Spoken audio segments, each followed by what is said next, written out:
What's going on, everybody? It's be your boy DJ Anonymous. DJ Anonymous with another episode of Sports Biz Music, and I have a very, very special guest on the show. I got my boy Herms. How you doing today? Well, tonight. I'm feeling very good, and I am ready to talk about sports, music, and business stuff, as is the name of the program. Yeah, we can also touch base on fantasy. I'm a big fantasy user. I think I've been playing fantasy since like 2012-ish, 2013. I think it was 2012 when there was only four of us. And then it expanded to, I think it was like 10 of us, and then I started playing the other leagues. So this past season I was in four, and two of them I went to the championship and I lost. So better luck next year for me. Oh no! Oh, honestly, there is honestly not a more heartbreaking feeling outside of like serious stuff in life. You know what I mean? Because like obviously there are worse feelings, but just in terms of like hobbies, though, like there's nothing worse than making it that far, being that dude that like built the team exactly. Like you made it that far. It's crushing. It's absolutely crushing. So before we get in the fantasy talk and the sports and everything, introduce yourself to the listeners. Of course, yeah. My name is Herms. That is not what the government calls me, but that's what you can call me. I am a full-time fantasy football person at the website DraftSharks, DraftSharks.com. I'm out there doing some stuff. Writing a lot of articles, doing a lot of news blurbs on the website and everything, and I'll be taking over some of the podcasting stuff and some other stuff in the future I can't quite talk about. But either way, you can find me on Twitter at HermsNFL, and like I said, all the content and stuff that I do over at DraftSharks.com. That's what's up. And I tell my guests all the time, if you got top secret things, you ain't got to reveal it right now, but hopefully when you reveal it around the right time, make sure that you can come back on the show around that same time, same day or same week, so we could talk about it more. Absolutely. I would love to tell you about it when the time is appropriate. No problem. So what I guess how did you get started into fantasy and writing about fantasy and talk about fantasy football in particular? So when I got into fantasy, I was a little kid, and my older brother had this really awesome math teacher at our elementary school that integrated fantasy sports into his curriculum and like really introduced it to kids that way. And in conjunction with our local community college, he ran a summer camp for kids every single summer, multiple times a summer, that was fantasy sports camp. And like I've told people about that, and they're just like, "There's no way that's real." And I'm like, "Well, I'm lucky that it was." And I did that because my older brother went to the camp. He loved it, and I was just, like older brother, younger brother, like, "Oh, I want to go too," So obviously, that's wrong. But then, like, I fell in love with it, so I started playing fantasy when I was 9 years old. That was like 2004. So we're talking like when I first got started playing and stuff. That's when. We're still taking quarterbacks in the first round, and I'm like, "Oh, give me Peyton Manning! Oh, I want Michael Vick!" Doing all that. Like, obviously, we don't, unless we're out here in these super flex streets, we're not taking quarterbacks in the first round anymore. But like, obviously, but like that's in love with it, and not only fantasy football at the camp, but like our counselor/teacher like taught us fantasy baseball and fantasy hockey and fantasy basketball, even fantasy golf. So like we learned all about. Like roto scoring and like head to head and all that stuff. And like, it didn't make a ton of sense when I was a kid, but like as I got older, I figured out how the scoring format works just through kind of like looking at the numbers from like, past camps and stuff. And I'm like, wait a minute. So that's how that guy got 10 points. Cause you realize the relationship between the real life stats and the fantasy points and the whatnot. So it snowballed from there. But, as far as my beginning into it goes, I think that's a pretty unique story. You don't hear that from a lot of people. Wow, that's crazy because 2004 I was in middle school. I remember one person, maybe two people talking about fantasy sports at the time, but I definitely wasn't into it, especially when I got into high school. I found out. I mean, I knew about it, but I started getting more involved in it. College, probably like my freshman year. Me and my, three other my, I call them my brothers because we known each other since we was young. Yeah. Started off, typical, NFL.com fantasy league. And it was just new to us. We was like, let's just do it for fun. Did it for about 3-4 years until one of them went to the Navy Academy. So then, I guess we have, how friends have friends and stuff. We all knew each other, but we didn't know that we was into fantasy, fantasy sports like that. So I started playing like religiously, like every year since 2012, 2013. And then ever since then, got invited to different fantasy leagues.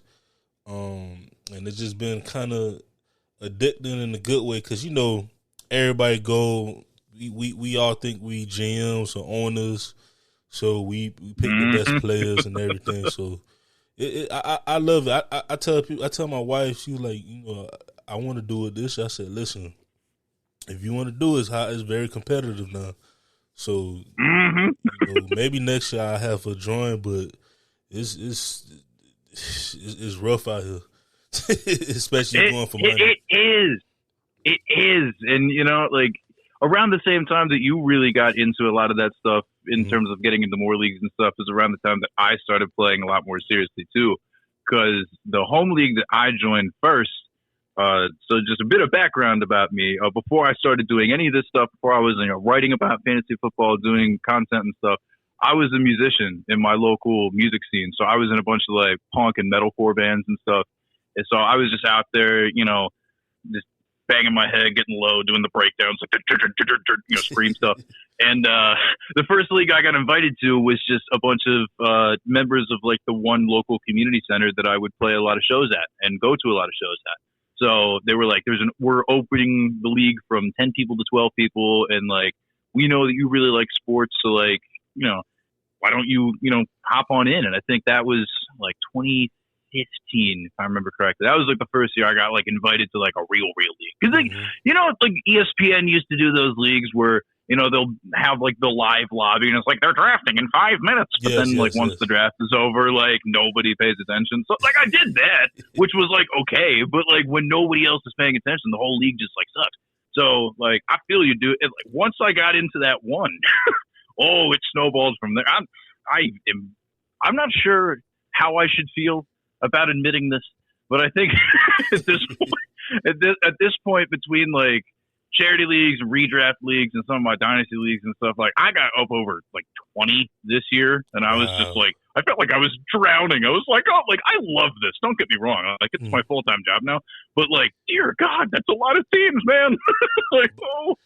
But how you get into 20 leagues? Because for me, I like even when I started doing 2 leagues, it kind of got confusing because it's like in one league I got this certain players and I want to win, but then I'm playing a team in another league that got my players from the first league, and I'm like, I don't know how this gonna work. Hopefully I win, but I remember I think it happened 2 or 3 times out the season that I actually won all my matchups in all 4 leagues. So I was like, it's possible, but man, it's tough. So 20, wow. Yeah, and I'll tell you what, like honestly, it's a slippery slope because by the time I got like super into this, like before I like really decided I wanted to make content, like I was up to I think 4 or 5. But like I started doing really well in those leagues, consistently year over year. And I thought to myself, I was like, okay, look, like I'm not Matthew Berry or anything, but like I must be doing something well. I must be doing something right. Like maybe I could give some of my advice to like help other people and like help them win. Because like first and foremost, like my main goal when I got into this was just to like help people like win because winning feels like super good. And like I know that rush of endorphins people get, like by the time it gets down to the Sunday night game, like all the big games are out of the way and you're just like, you look at your score and you're like, yeah, let's go, And like I want to provide people with that feeling. So like that's what prompted me to start doing this or whatever. But like once I joined the Twitter sphere, because that's really where like a lot of like the epicenter of like fantasy stuff happens. It's not the whole thing, but like that's where a lot of stuff really happens as far as like the main hub of like communicating with people in the industry and stuff. Right. You get talked into joining leagues. You get talked into it, and like, because I also started content creating like during the pandemic, so we were all bored, right. And it's just like, okay, so here I am. I got this blog. I'm doing this stuff. I'm meeting all these new people on the internet, and they're just like, hey, we've talked a few times. Do you want to join a league? And I'm like, yeah, sure. I'm stuck inside for the indefinite future. Why not join another league? And then you say yes, like, 5, 10 times. And then you look up and you're like, what have I done? What have I done? Well, one thing, you came with a great point because you came up with a great point because one thing about fantasy leagues, it is a great networking like hub. People don't understand that. Like, for example, my cousin, he invited me to his league. That was like my third league, and it was like 18 of us. 18. It was like close to 18 or 20 of us. And I was telling him, like, this is crazy because, like, and my other leagues is probably like 8 to 10 of us, maybe 12 on a good year, but like 18 to 20. So I told him, during the season, I'm like, I really, like, for me, I never play like me. I have no loyalty to probably after my maybe third pick in the draft. Everybody else is, if you hurt, if you struggling, you either on the bench or you gone, But in the 18-man, 20-man, league is hard. Like, it's like, man, you be down to like the third string running back and stuff, and you really got to be strategic, and but yeah, I tell people all the time though, like, overall, it's a great networking experience and stuff, and yeah, like it's ridiculous, and I met people like lawyers, doctors. They say, man, yeah, I do fantasy. I'm like, how you do it? He said, the little time I have, they do it, so it's amazing. It's amazing. Yeah, man. Like, it's a great way to reach across the aisle in several walks of life. Mm-hmm. Whether you disagree with somebody about certain stuff or whatever, no matter how serious or how, trivial in the grand scheme of things, a lot of people out there playing fantasy. It's a great way to bridge the gap. It's like, kind of like you were saying, like, it's the different kinds of people I've ended up making friends with that I would have never met otherwise. Mm-hmm. Just because I play this game is outrageous. Like, there's a huge expo that happens out there in Canton, Ohio every summer. The Big Fantasy Football Expo. Well, the name of it's just the Fantasy Football Expo, but I call it the Big Fantasy. Either way, point is, like, for like that whole weekend in August, like, all these people that like I met from being on Twitter and stuff, like, we're all there, like, around the Hall of Fame. There's like a bunch of events there and stuff, and it's just like surreal to me that, like, and even like for the last NFL draft, like just this past April, like I flew out to Denver to like stay at like a buddy's house that like I met through the internet. No, I mean, we had met in Canton the previous summer, so thankfully it wasn't the first time we had met face to face, me flying out there. But still, like, if you had told me like even a year earlier than that, like, hey, so for the draft you're going to Colorado for the first time it's crazy. To hang out with somebody from Twitter, I'd be like, nah, you're nuts. But like, true story, dude. Like, it's incredible how it brings people together.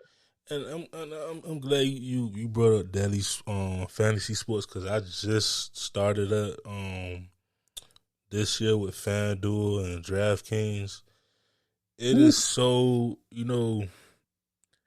I wish I started this probably maybe 3-4 years ago because daily fantasy sports, I was like, man, this seems very hard and stuff, but thank God I started doing, fantasy football and stuff, started doing it, over the time. So I started learning different tricks and stuff. And, I ain't win that much money and stuff like that, but I won, good amounts, $5, $10, $20.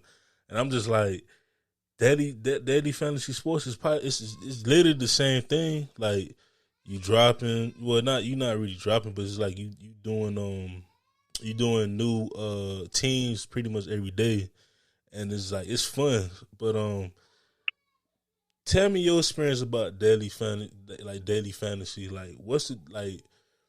Is it a different culture from the normal fantasy sports? Like, what like is it a different grouping or is it the same? Like, how is it? Yeah, I mean, like there's some overlap. I mean, I don't consider myself to be a daily fantasy like expert by any means. Like I do it for fun, and like if anybody like from my Twitter following like asks me about it, like I'll give my best answer possible.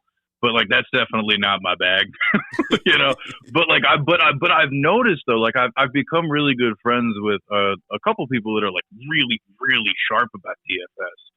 And like, and to your point, like, yeah, a lot of it's rooted in the same stuff, but like where it really branches off is like super heavy into the analytics and stuff, and really getting into the nitty gritty of, you know, optimizing your lineup and doing all sorts of, you know, like running simulations and stuff and all. Like for the high roller people that like really go out there and do that stuff, like they're talking.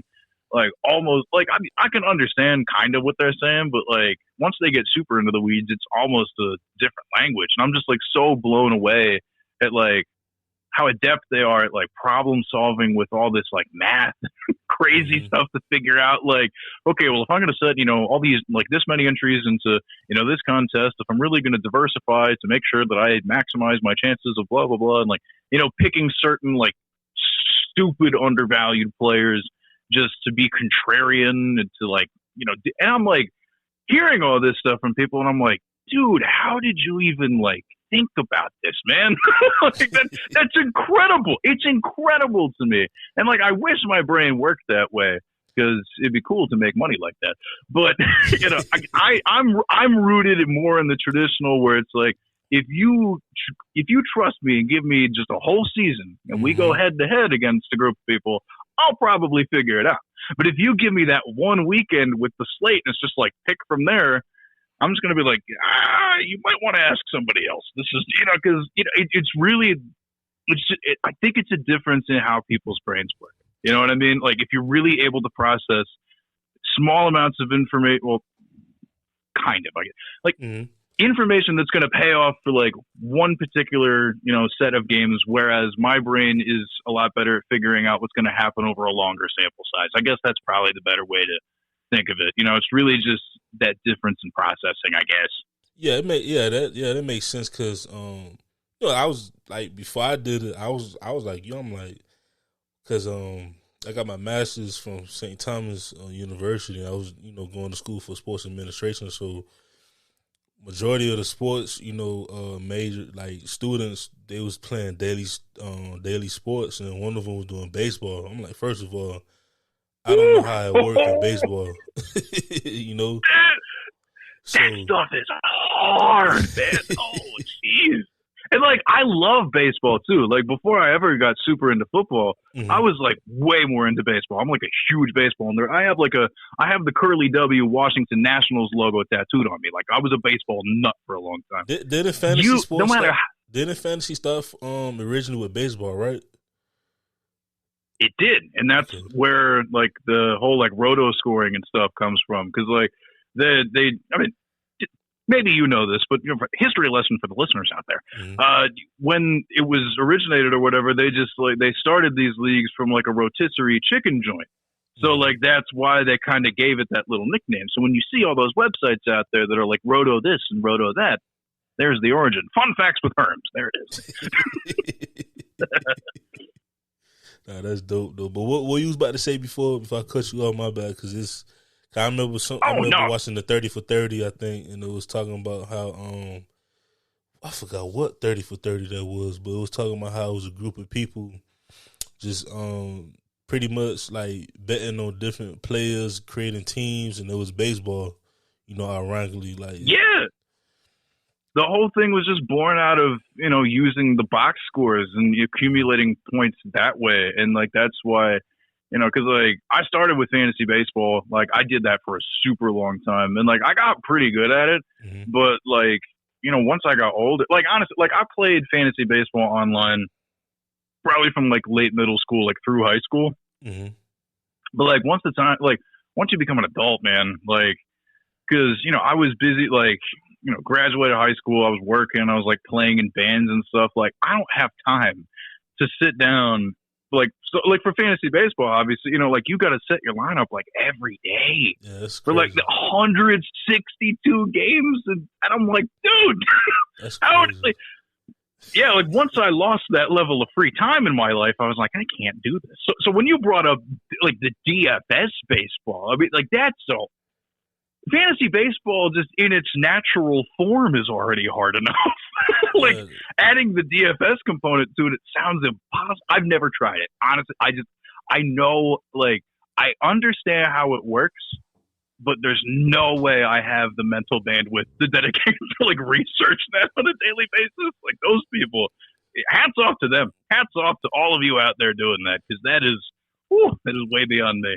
It's hard. It looked hard, but one of them was actually a baseball player for St. Thomas, and he was saying it's easy. You just gotta be on top of it. But I'm like, bro, like I'm used to football. It's weekly. I don't do the daily sports. But what he was saying was, like you said earlier, was that it's a lot of numbers, it's a lot of analytics, and I actually had an analytic guy, a guru. He actually was an intern. No, he wasn't an intern. He was part of one of the analytics team for Michigan football. Tage, shout out to Tage, had him on the show. Ooh, man, that's awesome. So what crazy is that, you know how you seen Michigan football as of late, like the last couple of years, they running game is like one of the most, to me, the most dynamic running games, you know, all the college sports. And what he was telling me was that, okay, so as the person that's in analytics, pretty much we talk to the coaches and they ask, all right, should I do this play 5-6 times a game? Should I? It's like they break the numbers down so much. It's like it's interesting, but at the same time, I wouldn't have the patience for it, because I'm like it's like doing surgery on somebody. Like, you got to go deep and deep and deep to find a problem. It's interesting, but at the same time, for me, I wouldn't do it, because I'm like, they literally every play is like, you know how like ESPN, like the commentators, they be having jokes about or the analytics say like, I remember I was watching the Cowboys game this past Monday, and they were saying something about the play action, the analytics. People say no. They was talking about the fourth and goal, and they was like, with Dak ran it in into the They were like, analytics probably says 87%, you know, for them to run the ball, you get in a touchdown, and it happened. But it's really, he said every team, whether it's any sport or whatever, they have an analytics team. I'm like, that's crazy, man. Yeah, and that's why, like, I had to develop, like, I mean, like, I do have a certain base knowledge of some of that, just to, like, do some of the stuff that I do, because, like, you know, and it's one of those things that's like an ongoing debate for some reason, because I don't think it should be a debate, but there's an ongoing debate in, you know, that whole realm of, like, you know, film versus analytics, and like which one's better and blah blah blah. And it's like, well, like, they're both, like, you have to use a little bit of both, you know, like, and like, I'm thankful that I was super into baseball before I started doing a lot of this stuff, because being into baseball does give you like baseball, it's a sport of numbers, and because of how many games there are, you kind of have to understand certain analytics to like follow some of that stuff. So like, I'm glad that, you know, I had that starting point from like there to like when I got super into fantasy stuff. But like, you know, obviously, like, it helps to like know how the game works and to like watch a lot of the games and stuff. But like, I don't know, I don't know. I'm definitely going off on a tangent, but but like, the reason that they bring it up on those broadcasts, like you were saying, is because like some of the old school people like seem like really stuck in that stuff, as being like, screw the numbers. I'm like, well, sometimes the numbers can explain what your eyes are seeing, and sometimes the numbers can inform, and like vice versa. Like they exist in like so much harmony to the point where like I'm baffled at the fact that there are people still debating that on all these shows sometimes. Because like I watch Around the Horn every day. Well, not like every single. Sometimes I miss an episode, but I've been watching almost every day since I was a kid. And it's too. Like, but like, dude, good, great show, man. It also fun fact. It was something, he just like tweeted out or whatever. He was just like Woody Page from, out there in Denver. He was just like, hey, like if you, drop a reply, I'll follow you back. So I was like, yeah, of course, that'd be super cool. So, I didn't really do anything to earn the follow, but it's one of my proudest achievements that I didn't really achieve. Either way, it's cool that Woody Page follows me, but like, like there are some curmudgeon-y people on that show sometimes that like, talk trash about it. And I'm just like, bro, but we know that like you said, all these teams, like, yeah, they still have their traditional scouts and stuff. Like, that's never going away or anything. But like, you have to know numbers. Mm-hmm. Even if you're just playing like your leagues with just like 7 to 9 or like 11 of your other friends or whatever, and one of the like having just a base level of what that stuff does, like, really takes your skill level to that next plateau to the point where you can start cashing out on a more regular basis. Yes, because even though I said that I can't, because I got bad with math probably after high school. I'm done with that. But it's like, of course, with fantasy football, let's say, for example, Ezekiel Elliott, he's gonna have a touchdown this game. He's been having a touchdown every game. So us as fantasy users, or even people who bet on sports, they'll be like, all right, Ezekiel Elliott gonna have a touchdown, so I'm gonna start him regardless. So that's automatic points that I'm gonna have. He may not have the yardage, but that's automatic points. For me, is that the reason why like I respect analytics is because the fact that 9 out of 10 times is true. Like I remember 2 weeks ago, I forgot who I had on my starting bench. Who I had starting, I think it was what's his name from the Commanders? What's the receiver name? Not Scary Terry. John Dotson? No, not John Dotson. The Curtis Samuel, right? There it is. Yeah. So yeah, this was Christmas. So it was I believe I was in the first or second round, but it was that Pittsburgh and Raiders game, right? Mm-hmm. I was scared of that game because they were saying, "Oh, it's gonna be cold, windy. The quarterbacks, they're not gonna throw the ball as much." And I'm like, "This is the new NFL. Regardless if it's raining, snowing, or whatever, the numbers is they gonna throw the ball more." So what I did was I had Curtis Samuel, and I'm like, you know what? I don't trust Curtis Samuel for tomorrow. Or was it Curtis Samuel? I forgot who it was. Don't mistake me, I forgot. But anyway, I won. But this how I did it. So the rookie receiver for the Steelers, what's his name? George Pickens. George Pickens. Yeah. So something told me, something told me, because I was looking at his numbers, put George Pickens in the game. You know why? Because you got Pickett. One thing about Pickett, he's going to give his receivers the ball to either him or Dante Johnson. So I was like, you know what? Let me go with Pickens. This his projection is not as high, but forget it. I already know he's going to get his touches. He's going to get his yards. Because I was in the PPR league. The what do you call it? PPR, right? Yeah. Mm-hmm. I was in them leagues this year, and he won me the league. Not the league, but he won me the first round. Because I'm like, it's a difference between the analytics people and then you got, the old school. Like, oh, it's raining, it's going to be this and that. It's like, for me, I'm more, of course I'm going to go more with the new school.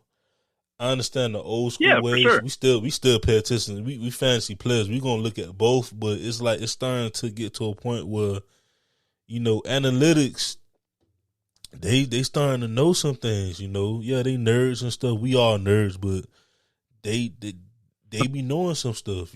So For sure. And, and it goes back to the fact that, like even fantasy sports itself is a numbers game. Like you have to go with the numbers if your goal is to get numbers.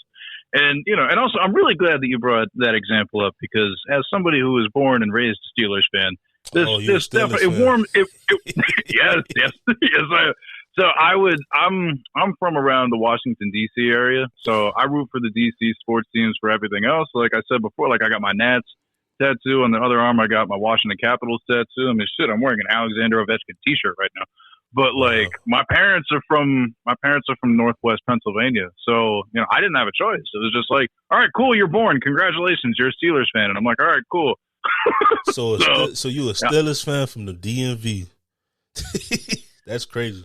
Yeah, but like, look, man, 'cause I know that like a lot, like when it comes to like certain parts like Western PA and like up in Ohio and stuff or whatever, like when a lot of the industry, like died out and like a lot of factory stuff went away. I mean, like those people had to move somewhere. Those people had to move somewhere and uproot and start somewhere over again. Like my parents are some of those people that were just like, all right, cool, all right, we're getting married, all right, let's move down to where the jobs are. And that's the DMV, baby.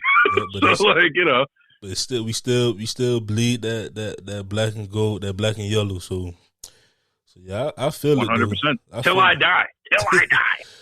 So quick question, because I'm glad you brought up. So let's talk about the Steelers real quick. How did you feel about this past season overall? Like, how do you feel about Pickett? Because a lot of people they had their doubts.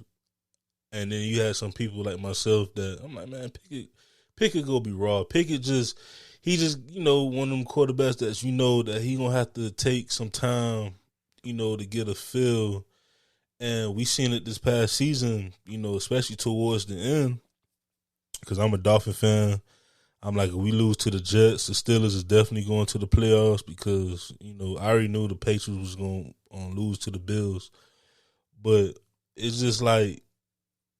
Y'all have a bright future. Y'all have one of the best coaches to ever, like, in this era to ever do it. It's like he never had a losing season, even when we all thought that.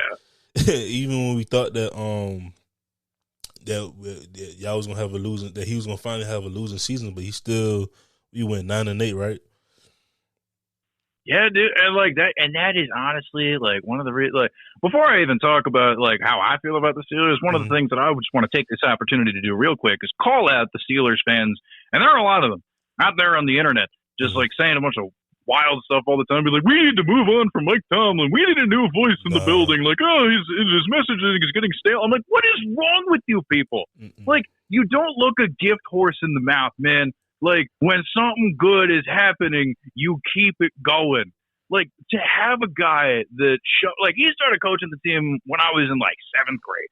And the fact that this man has not had a losing record since I was like 12 years old says everything that people need to know about how good he is at what he does.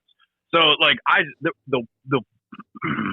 one thing that grinds my gears. It's those annoying Steelers fans that are like, we got to move on. I'm like, if you think the grass is greener on the other side, just go root for a different team then, bro. Like, exactly. Like, see how that feels. But like, yeah, like I believe a ton in Tomlin and what those guys do in the front office, especially like with the new GM Omar Khan. I mean, like after Kevin Colbert stepped away, like like he was the GM for a long time, dude. Like but they promoted from within. They put a guy that was like in that scouting department for years and years in charge. So that way, like everything would be in house, the messaging would be the same, and like I felt that year one with like him as GM and like like Pickett. Specifically, at first I was one of those people that was like enamored by Malik Willis because I was like, look at how fast he is. Like, oh my gosh, like it could be so cool. And like, he'd be really fun to like, bring into this division because, there are a lot of really good quarterbacks in this division. Like if he hits his upside, that'd be great. So like when we first drafted Pickett, like, I'm not going to lie. Like I was a little upset. I was, because I thought Willis would be fun, but then, like after the draft, I had the week to gather myself, and then I had to remember, I was like, look, I got to put faith in this organization. Like, they rarely do dumb things. Like, they must, like, they know more than I do. That I know they do. Like I work full time in fantasy football, but I don't work full time in football. Mm-hmm. They know more than I do. So if they're gonna go with Pickett, they're gonna go with Pickett. And like at first, like a lot of people, because like I'm on Twitter, like people know I'm a Steelers fan. So like whenever he would do poorly, and like those first few games when he was just throwing mad interceptions all the time, they were just like, Herms, how does it feel now? I'm like, guys, just chill. It's fine. It's like it's been like 4 games, whatever, fine. But then, like, as time went along, it was like, you saw, like, this dude, his poise, just really, he came out of his shell, and, like, he just showed, like, he's got some bronze balls, dude. Like, he was willing to stand there and, like, withstand the pressure and go for it. And, like, even that Sunday night game against your Dolphins, like, that was one of the first moments where I was like, okay, this kid has some balls. Like, he's not backing away. And, like, he made some dumb choices, sure. Like, I'm not going to, penalize him for that, because that's what a rookie quarterback does. But he, like, stepped up, and that was, like, the first time he, like, really showed his stuff. And from there until, like, the end of the year, it was, like, he just kept stepping up and making smarter and smarter choices, to the point where I'm like, okay, he showed, like, he still got a lot of stuff to improve. I'm still a little bit mad that we didn't fire the offensive coordinator, Matt Canada. But at the same time, like, was the offense vanilla? Sure. Could there potentially be room for some more influence from somebody else? Sure. Mm-hmm. But the best thing that you can do for a young quarterback's development is to, like, continuity, to keep all that stuff in place. So from that standpoint, like, I respect the fact, as much as I didn't want Canada to come back, like, I understand the decision. It'll probably be more helpful for Pickett long term. And, like, if he continues to do the stuff the way that he's been doing it, and we address the O-line properly through the draft or free agency or whatever, and we get, like, a couple corners, because I've been praying for a first-round pick to go to a cornerback since I've been a kid. They, like, never do it, and it makes me so sad. But one of these days, maybe. I know Joey Porter's kid is in the draft. Yeah, he's nice. He's nice.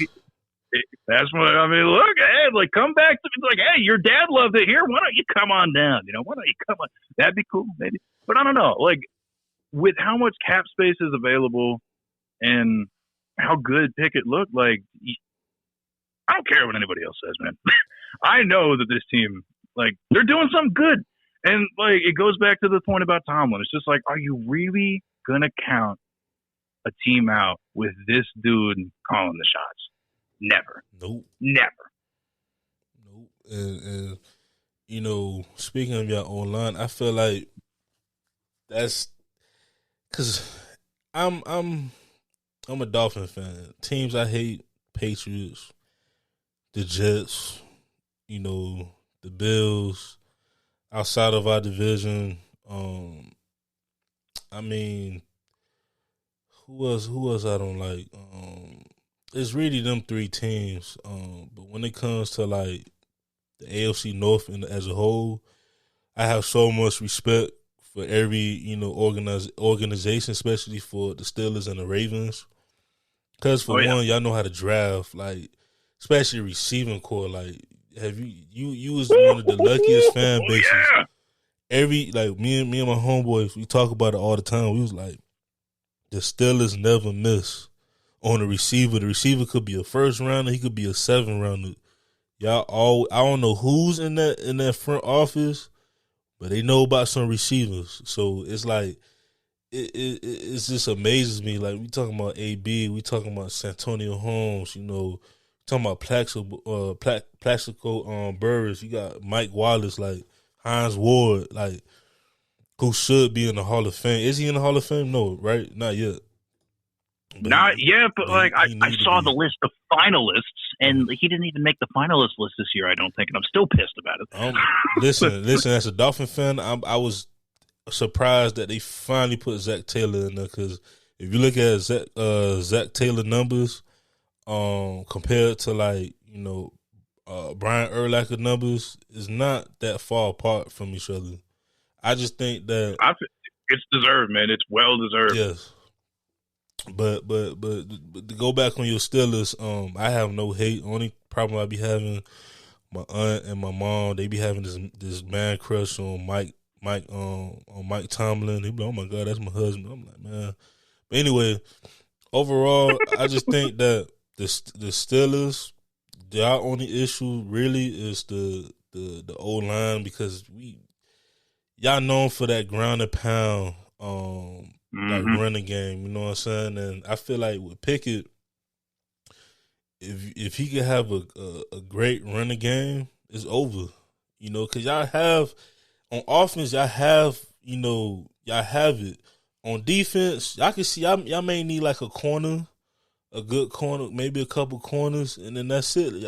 I can see y'all being on top of the AFC North next year, because I mean the Bengals gonna be the Ravens. Let's see what Lamar do, because I feel like that whole relationship with the Ravens and Lamar could be over because of course with the contract, contract disputes and everything. And then the Browns, just the Browns. Like we all like the Browns is they not even a sorry Browns like from the past. They actually have talent, but it's like, come on, man. Like, so for me, I feel like y'all gonna take a big step next year.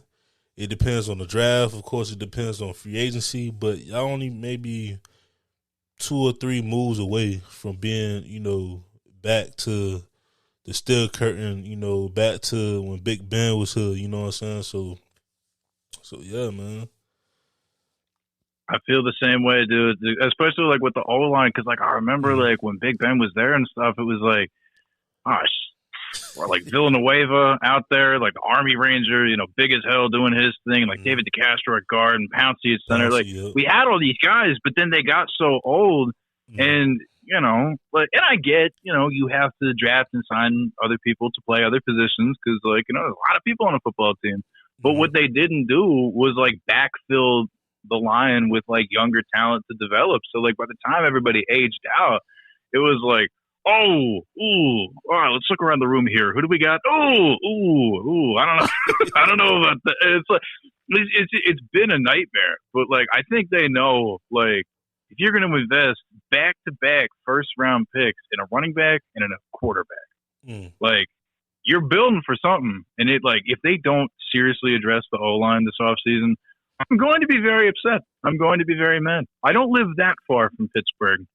It would only take me maybe like 3.5 hours. Like if they screw this up, I will go out there, I will strap myself to a tree, and I will start a hunger strike. I will actively protest those decisions if they don't do it to my liking.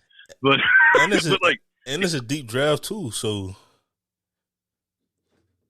it's a deep like, I'm a little mad.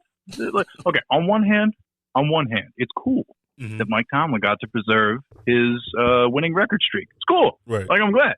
But on the other hand, it also means that we pick like I think 18th, and I'm like, damn it! Like, like we could have had a higher pick. Like, I'm still reconciling that in my brain. I'm still not entirely sure how I feel. But like, if we'd been a little higher, Now let me real quick. Let me look at the draft order, because I don't know. Something telling me maybe the Eagles may want to try to drop back, and I feel like that's a team to watch in terms of like moving back in the draft. I don't know how far back they want to go that far back, but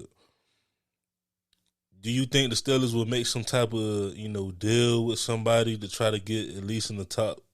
I want to say 12 to get a good, at least a good line. I mean, not linebacker, a good corner or a good old lineman. I think the world of possibility where that could be a thing. So I mean, like there are some pretty good, like tackles specifically is the thing that I'm really looking at, because like the interior of the line really got a lot better. Like I thought, like signing James Daniels from Chicago was like a super good move. Like he rated out pretty well on like the PFF stuff and whatnot. Like he was solid, and like we got a lot of that figured out. But it's those tackles, and like I know there's like Paris Johnson out of Ohio State. There's Broderick Jones out of Georgia, and then there's that big dude, Pete Skoronski out of Northwestern, if I remember correctly. So like if one of those dudes grades out at like the combine or something like that, like on freakish levels and like really separates themselves from like the other two, and the Steelers fall in love, like that's a situation where like it's rare that, you know, this franchise goes out of its way to go up and get their guy like that. But like, it reminds me of like, you know, granted this didn't really work out because I wouldn't say Devin Bush is a bust per se, but he definitely didn't live up to the hype. But he was one of those same types of people that like graded out, really separated himself. And, you know, the Steelers traded all the way up to 10 to get it. Cause it was just like, look, like that's our dude. That's the type of guy that we really want in this locker room, you know, like cool. So they did it. You know, if one of those tackles that I named, like if they separate themselves and really, you know, stand out, because there are a lot of teams, you know, like fixing an offensive line is a problem that like 2/3 of the league has. Mm-hmm. So like, you know, if one of those dudes really stands out, like I wouldn't put it past Omar Khan to make one of those deals, especially because even if we have to trade additional assets, that trade that we made with Chicago for Chase Claypool got us the 32nd pick. That's crazy. Like, we're playing with house money. Like it's amazing. Like, I mean, on that trade alone should win him GM of the year. But like, yeah, I mean, that is one of those scenarios. And like, maybe it could be a corner or something. I mean, like, I know, like, there are a few corners that I really like. Like, Joey Porter's really good. And then, like, Christian Gonzalez out of, like, Oregon, like, he's huge. Yeah, and definitely tests, like, super well for that stuff. Like, he could be really – I would love to see him in a Steelers uniform. And he's like 6. That would be a lot of fun. He like 6'3", 6'4", right, on corner? Something like that. Yeah, like, he's a big dude playing corner. But he has all of that working for – but yeah, look, I know a lot of people out there, NFL Combine's kind of boring. Not for me. Not for me. Not for me. Not for me. Yeah, dude. Like, it's so much fun. Dude, like, watch, because that's when the film stuff that you watch, it kind of goes back to that film versus analytics. So, like, I do a lot of my film research before the combine. So that way, when the combine rolls around, it's just like, okay, so I watched this dude. I thought this guy was fast on tape. Let's see exactly how fast this dude is. And then when that 40 times done, I'm just like, yep, I'm a genius. That guy's fast. Or it's just like, oh, man, that guy's way slower than I thought. Oh, man, I got to go back to the drawing board on this one. Yeah, that's in this particular year. Because I want to ask you a question too. Because not only this the deepest draft, you know, probably in some years, but the quarterbacks. This is the year of the quarterbacks. Bryce Young, C.J. Stroud. Then you got Will Levis from Kentucky. You got the quarterback from Florida, like, and then there's a whole bunch of other ones. Like, how do you feel about this year's QB class? It's really, well, I mean, it's a hell of a lot better than the last one. Yeah. So I mean, like that, you know. And like, don't get me, like, I'm not casting any shade at Kenny Pickett, you know. So I'm glad we have him, you know. but it's definitely a better group, and I think like if Bryce Young, like, and also before I even say what I'm about to say, if a quarterback's good enough, it doesn't matter how tall they are. Yeah, that's true. Unless they're like 5'3" or something, like then it matters. But like, you know, but like, I know a lot of people are going to talk about Bryce Young's height, and like, I don't really care. Like, that dude. In what was probably like the worst Alabama, and like, you know, it was still a great team, but like to Alabama standards, this past year's Alabama team was one of the worst that we've seen in a few years. You know, it's just like objectively, like that's why they didn't make the playoffs. That's why a few things kind of fell short. Like, it is what it is. And I loved it because I don't like Alabama. I loved it.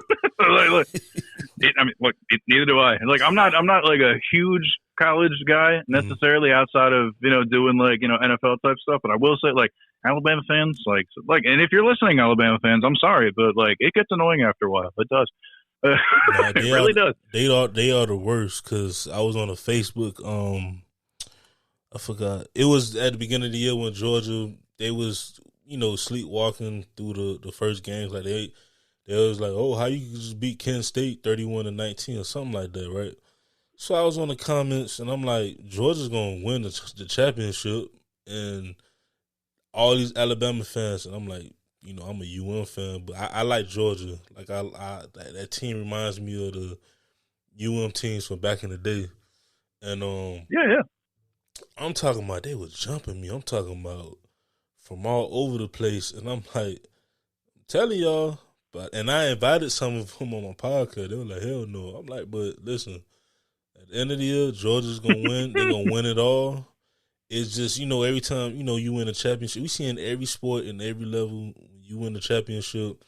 I mean, I know I don't know if you watch basketball, but the Warriors, they starting real slow, but that's championship fatigue. The Lakers went through it. I mean, I like as a Heat fan, when that was 2007, when we got swept by the Bulls, that whole season, that was fatigue. So everybody they're gonna go through championship fatigue, and with Georgia, they was just sleepwalking. They was playing like teams that we know they could beat 99-0, but they was just like, we ready to play the big boys. And but I told them they was gonna win the championship, and they did.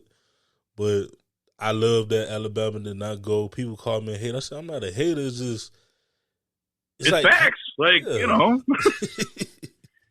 You can't argue with stuff like that. Like, to your point, like that stuff does wear after a while. And like, I'm sure that some of the coaching staff like maybe feels similarly. Like, and plus, like, it's a high standard to constantly hold yourself to. I mean, like, after a while, that is going to wear on you, Yes. But like even just tying it back to Bryce Young though, I mean, like even in those circumstances, like he still really stepped up in like key situations and made stuff happen that was like, wow, okay, like this dude's processing the game on that level that you want to see out of a young kid like that. And like that alone, like he steps up, he understands the key reads in those like, crazy pressure situations, and he delivers. And like that's the type of stuff that you look for, that kind of quote unquote intangible, like he has all that. And I don't care how tall he is, like he's going to be super good. Like I think any team's going to be lucky to have him. And like but like people are going to be kind of split on whether it's him or CJ Stroud from Ohio State that they like more. I personally prefer CJ Stroud, but I will say, like, I don't think anybody's going to go wrong if they say either one.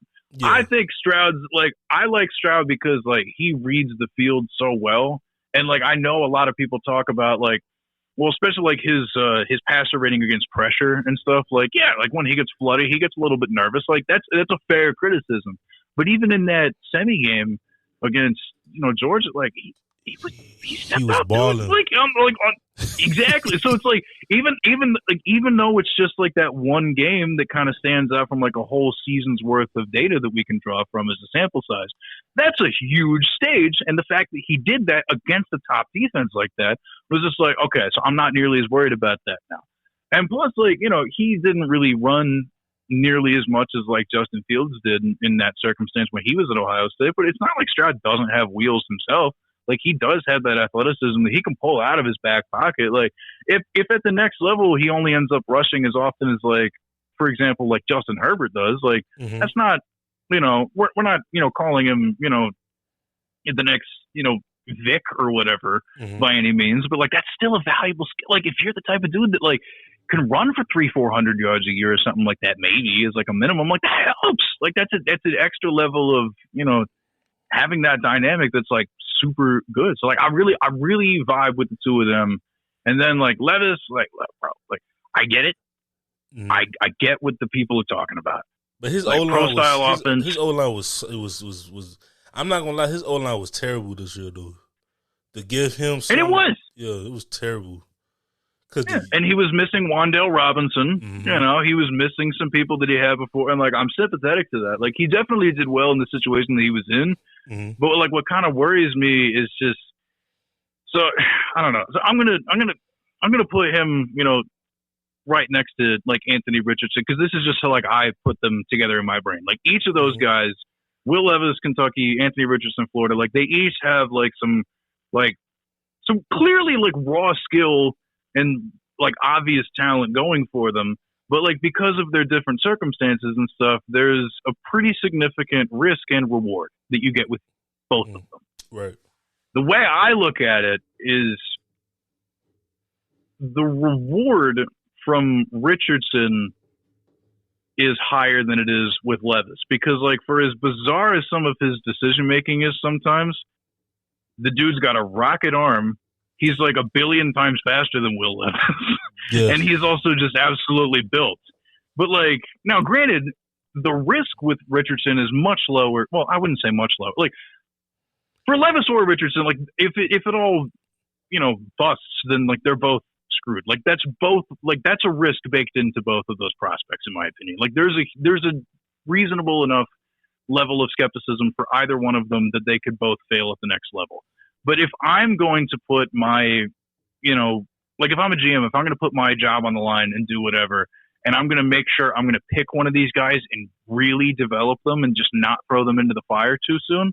Because, like, I watched the Commanders do that for years with quarterbacks, man. Mm-hmm. Like, when I was a kid, like, watched, like, Patrick Ramsey, Jason Campbell, all those guys. Like, yeah. I know what happens when they just throw you to the wolves and don't care. It's terrible. But, like, if you're going to be patient with either one of them, like, look, if a team screws up with Anthony Richardson, he's going to Canada within, like, 3 years. But if he hits, he'll be like the next boy. Lamar. Like, pretty much. Like, they're going to put him in that Lamar, Michael and, like, Vick, 5 inches taller. Yeah. So, like, yeah, dude, like, I would much rather take that chance. I would much rather, like, no offense to Will Levis. Like, I mean, he could be fine. Like, I get it. But, like I said, that ceiling with Richardson, if it works, and the right team takes a chance on him and really takes their time. Like, I look at the Detroit Lions right now. What is stopping them? Like, they still got, like, there's an opt-out in Jared Goff's contract this offseason if they really want to get out of it. Mm-hmm. But let's say keep Jared Goff around. That's fine. There's only 2 years left on his contract anyway. They got a ton of cap space. They're not really wasting a ton by keeping him on for the next couple of years. We already saw how close Dan Campbell got them. And that offensive coordinator, Ben Johnson, he declined a lot of, like, those head coaching interviews. Like, he's there to keep that offense rolling. Mm-hmm. What stops the Lions from just letting Anthony Richardson sit, keep it cooking with Jared Goff, and by the time you feel like Richardson's ready, yes. Oh man, like, incredible.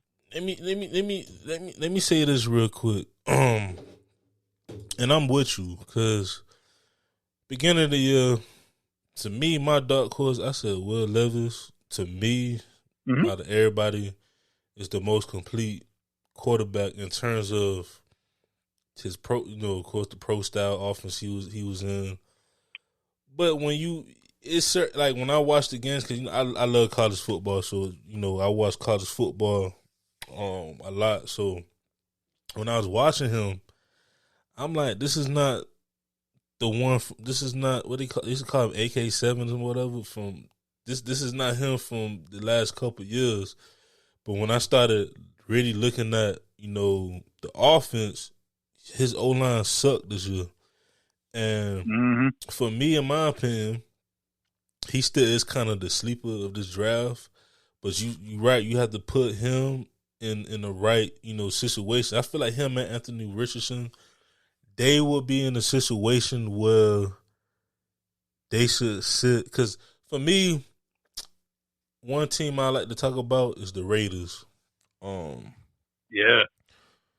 If they could get, let's say Tom Brady want to leave and he want to go to the Raiders or whatnot, right? 'Cause I don't want him to be a Dolphin. I don't need him. People already talking about, I don't want him, and it's not saying because I'm a Tua fan, because I'm not a Tua fan neither. We should have drafted Justin Herbert, but that we could talk about that in a little bit. Yeah.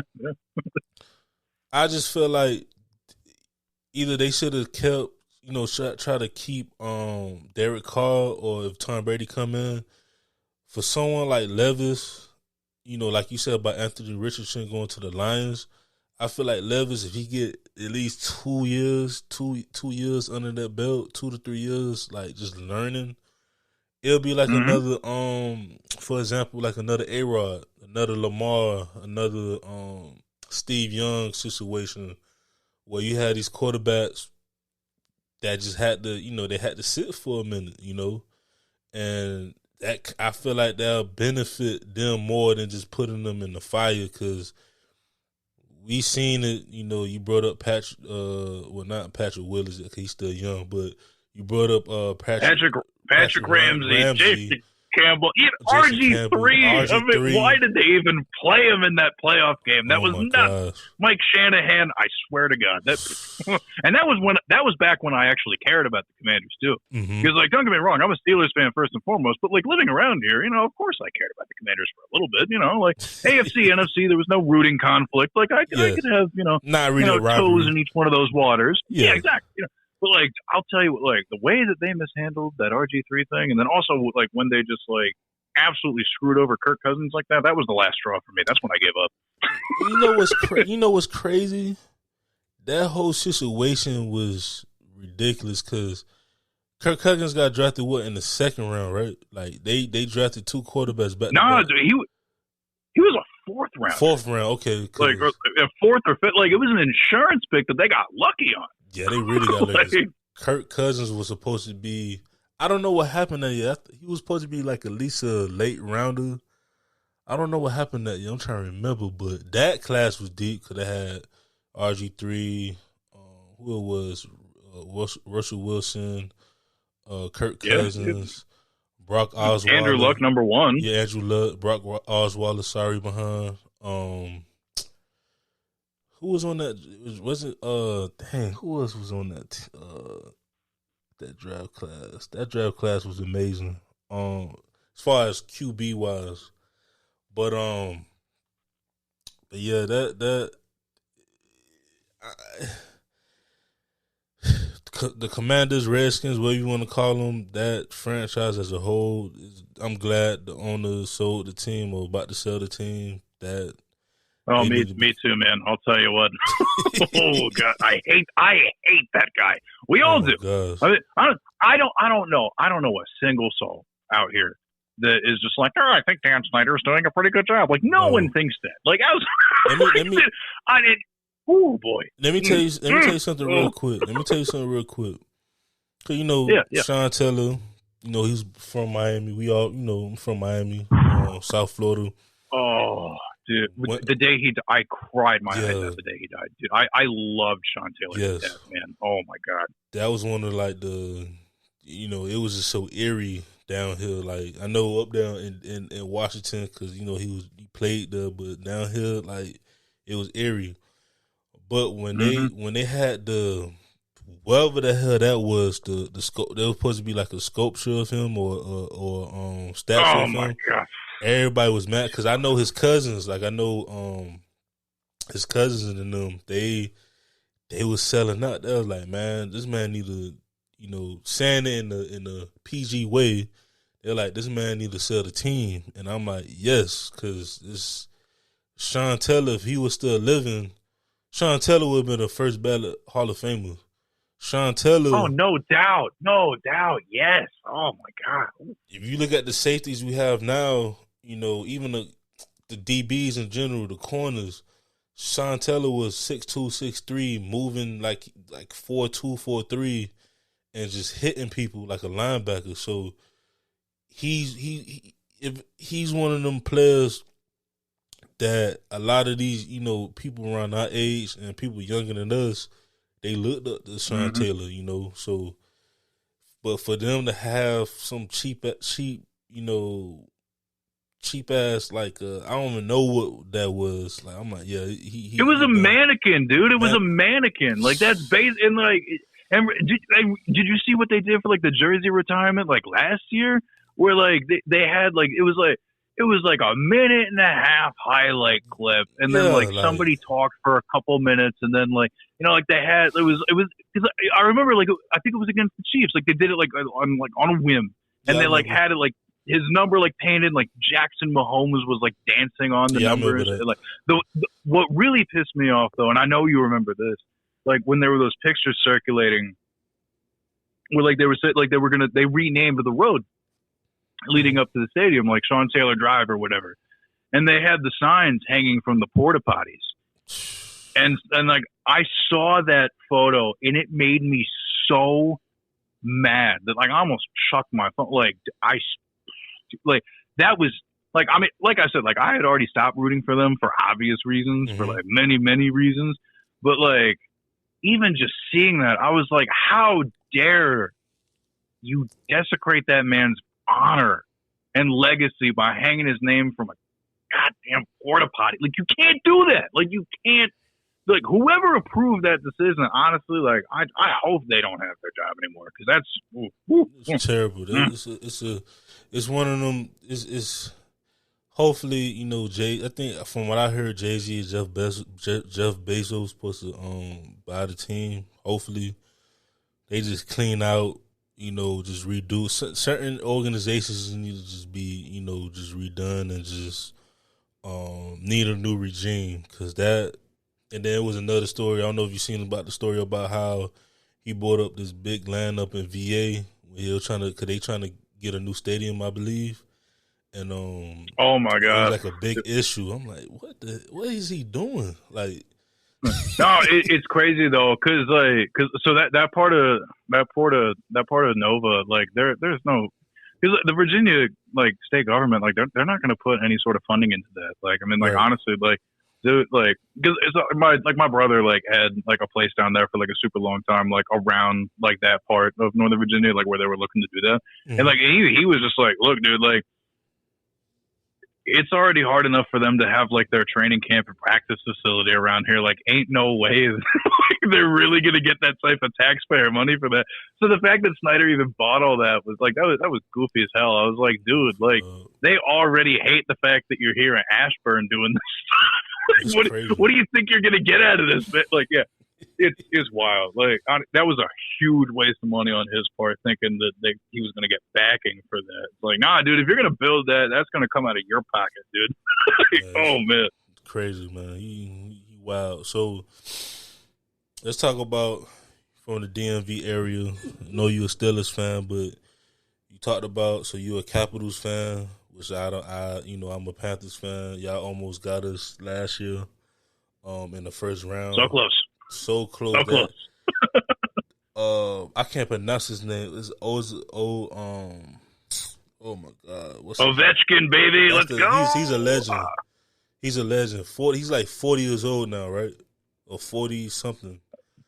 Legend. Now he's up there in his late 30s, but like he's out here, and like I said earlier, like again, like I know this is a podcast so nobody can see us, but like I said before, I'm currently wearing my Alexander Ovechkin throwback those throwback uniforms I got this year. Like I got one of the T-shirts for it or whatever, so I'm rocking my Ovi shirt right now.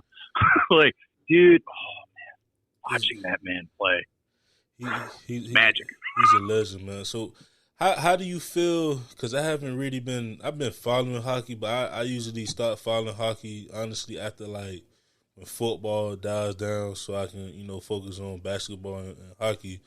What I noticed about this year with hockey and probably like the past maybe 2, 3, 4 years, it's been a lot of high-scoring games. I'm not used to that. First of all, how do you feel like about hockey overall as far as like, because it's slowly, like me being from South Florida, and I tell people this all the time, it's not just the snowbirds that love the Florida Panthers, because we actually have the Florida Panthers, to me, downhill compared to all the other teams like the Dolphins. Of course, the Dolphins got the best fan base, like compared to pro sports. Yeah, the Florida Panthers got the most cult like fan base. Like it's like. I'm talking about diverse, like I remember one of my uncles, one of my cousins and them, they used to tell me they should go to the Panthers game when it was at the Miami Arena in downtown Miami before they relocated to Sunrise, and he was saying like watching the Florida Panthers like during the week, you know, every other 2 days was like the best feelings, you know, in the world, and it's like. You know, yes, we from, you know, South Florida, you know, it don't snow down here. You know, probably snow like once or twice, you know, in like 1,000 years, but it's a great culture. And now you seeing like a lot of like you see a lot of kids trying to, you know, get into hockey. So as a hockey fan, how do you feel about like the shift and where hockey is going, real quick? Like, how do you feel about it right now? I mean, I feel really good about it because I mean, like honestly, like straight up, and my hockey fan story is the same as a lot of people from around here. Like, look, my parents didn't really care about hockey before they moved down to the area, and frankly, they didn't really care when they did. You know what I mean? Like they never rooted for the Penguins when they lived up there. They never rooted for the Capitals until they lived down here.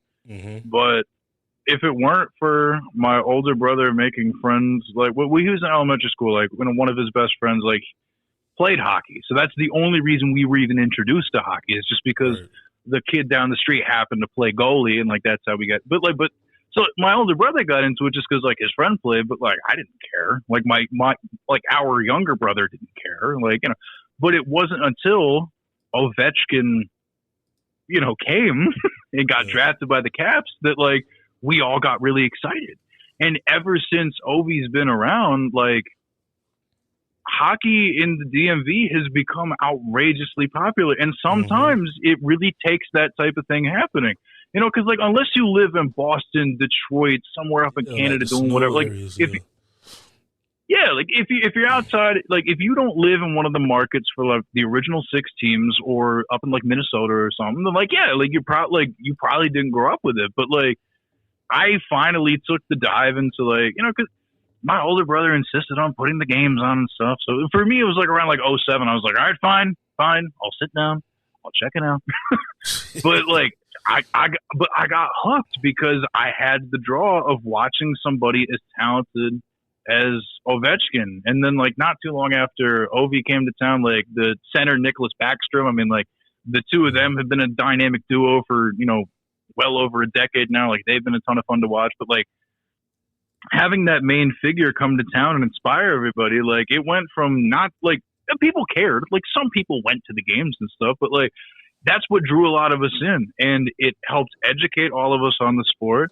And like I played lacrosse when I was in middle school, so you know it's a pretty popular sport in Maryland. So I mean, like DMV, you know, North Carolina area, so like you know, like and like there's a lot of overlap between, somewhat, at least in terms of like some of the rules and like how, you know, like I played defense, so I mean like whenever, you know, like the Caps lose the puck and, you know, like on the attack and then, you know, have some people like coming back their way, like I understand like how a lot of the defensive positioning works and all that stuff. So I mean like I figured out the rules as time went along and stuff, and like the more I like really understood it and the more I watched it, I'll tell you what, man, like I was saying earlier in the show, baseball was my favorite sport for the longest time. I do fantasy football. I do football stuff full time for my job now. The best sport to see in person. If you're listening and you've never been to a hockey game before, go to a hockey game.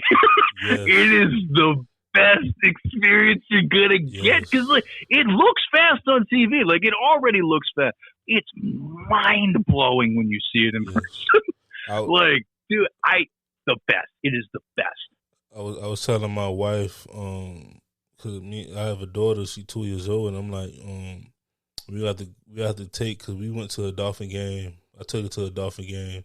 Still got to take her to a Heat game and a Marlins game, but I feel like the next, you know, environment she have to go to, she may have to bundle up more. But the hockey game is like, it's amazing. Like, and this is so, like, so my experience is, you know, I never, you know, I was young when it was in the Miami Arena and stuff. That was a long time ago. I was like young, so they moved to Sunrise, which is now FLA Live. It used to be Office Depot Arena and all that stuff.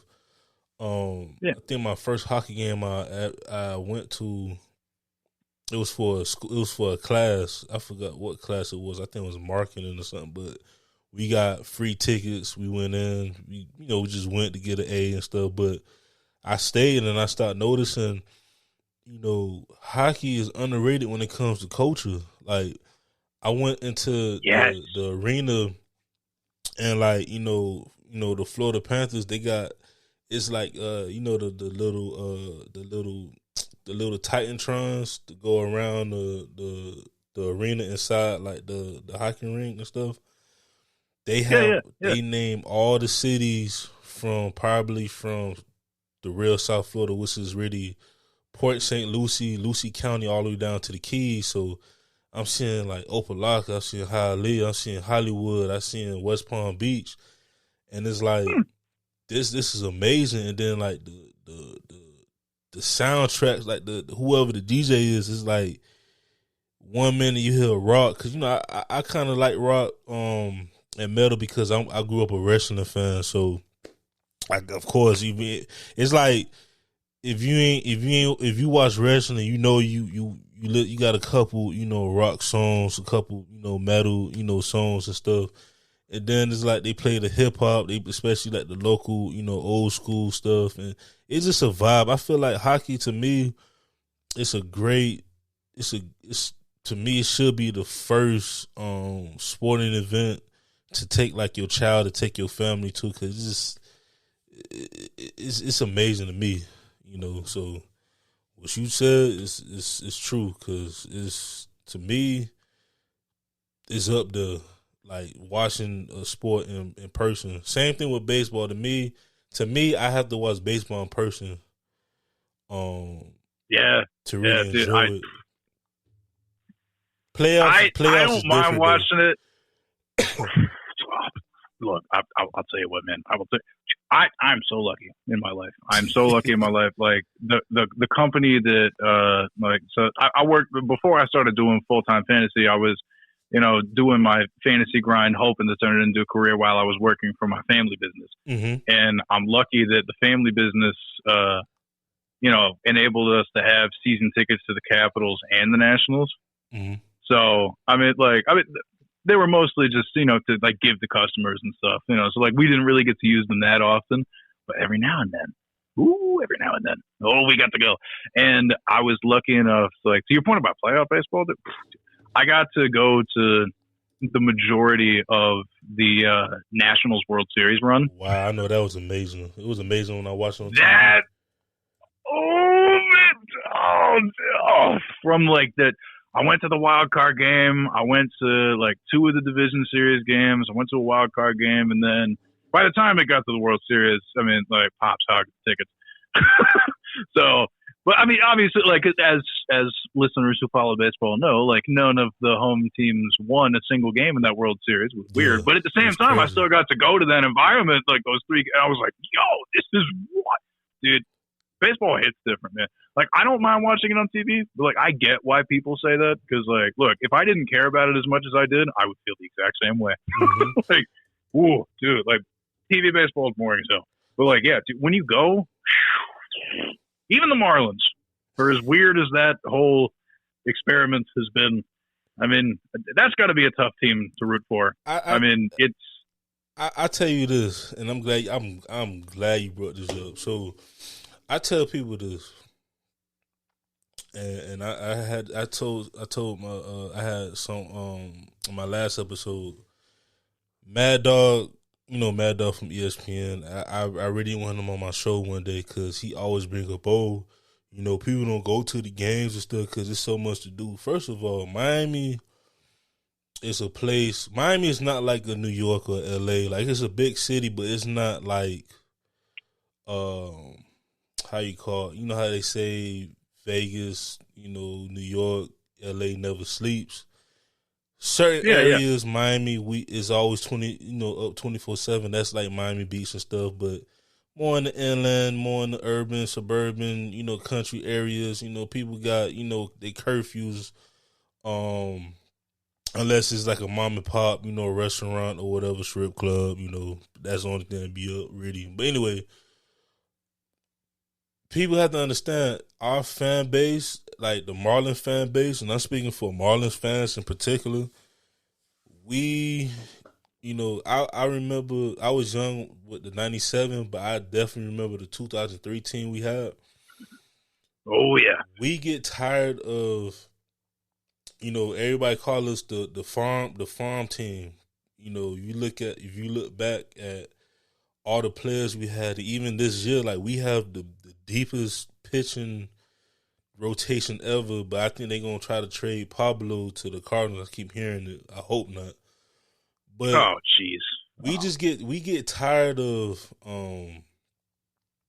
having having the right players, and then you get rid of them, and the prior ownership kind of derailed the fan base, because before, the Marlins fan base was just like the Panthers fan base. Like, everybody was going to the games. Like, I remember early 2000s, even that championship year, we started off bad, but we had a lot of fans that went to them games.